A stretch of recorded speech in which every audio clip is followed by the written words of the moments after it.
Share market માટે April મહિનો રાહતદાયક રહ્યો છે. નિફ્ટીએ સતત 4 મહિનાના કરેક્શન બાદ અંદાજે 7% તેજી નોંધાવી છે. 2 એપ્રિલે 22,180ના નીચલા સ્તરેથી માત્ર 11 ટ્રેડિંગના દિવસોમાં ઇન્ડેક્સ 2400થી વધુ અંકને ઉછળી આવ્યું છે. અમેરિકા-ઈરાન યુદ્ધ વિરામથી બનેલા સકારાત્મક માહોલને કારણે માર્કેટ શોર્ટ કવરિંગ બચ્યું છે અને રેલીને બળ મળ્યું છે.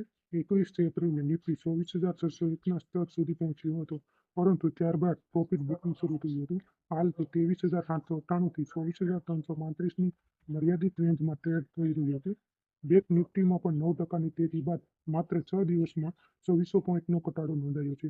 ટેકનિકલ સંકેત હાલ કોઈ સ્પષ્ટ દિશામાં દર્શાવતો નથી, એટલે કે રોકાણકારોએ સતત સતર્ક રહેવું જરૂરી છે. માર્કેટ પર અનેક દબાણો છે. વિદેશી રોકાણકારો 30,911 કરોડની વેચવાલી કરી છે. ડેરિવેટિવ્સમાં તેમનો લોંગ શોર્ટ રેશિયો 22.6%થી ઘટીને 11.5% રહ્યો છે, જે બજારમાં વધતી સાવચેતી દર્શાવે છે. વધતા ક્રૂડ ઓઇલના ભાવ અને નબળા રૂપિયાએ પણ માર્કેટ ઉપર નકારાત્મક અસર પેદા કરી છે. આગામી દિવસોમાં નિફ્ટી માટે 24,300થી 24,350નો ઝોન મહત્વપૂર્ણ રહેશે. જો કે ઇન્ડેક્સમાં આ સ્તરથી ઉપર ટકશે તો તે 24,700 સુધી જઈ શકે છે. જો માર્કેટમાં ઘટાડો આવે તો 23,750નું સ્તર મહત્વપૂર્ણ સપોર્ટ રહેશે અને તે તૂટે તો 23,700 સુધી ગિરાવટ શક્ય છે. સેક્ટરલ દ્રષ્ટિએ સરકારી કંપનીઓ, ડિફેન્સ, ફાર્મા અને હેલ્થકેર સેક્ટર આગામી સપ્તાહમાં સારું પ્રદર્શન કરી શકે છે, જ્યારે બેન્કિંગ, આઈટી અને સરકારી બેંક સેક્ટરમાં નબળાઈ જોવા મળી રહી છે.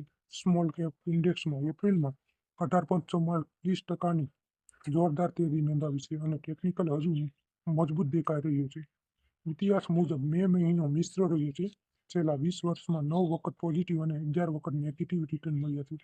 2020 બાદ 10 વર્ષોમાં ઘટાડો અને વિષમ વર્ષોમાં તેજીનો ટ્રેડ રહ્યો છે.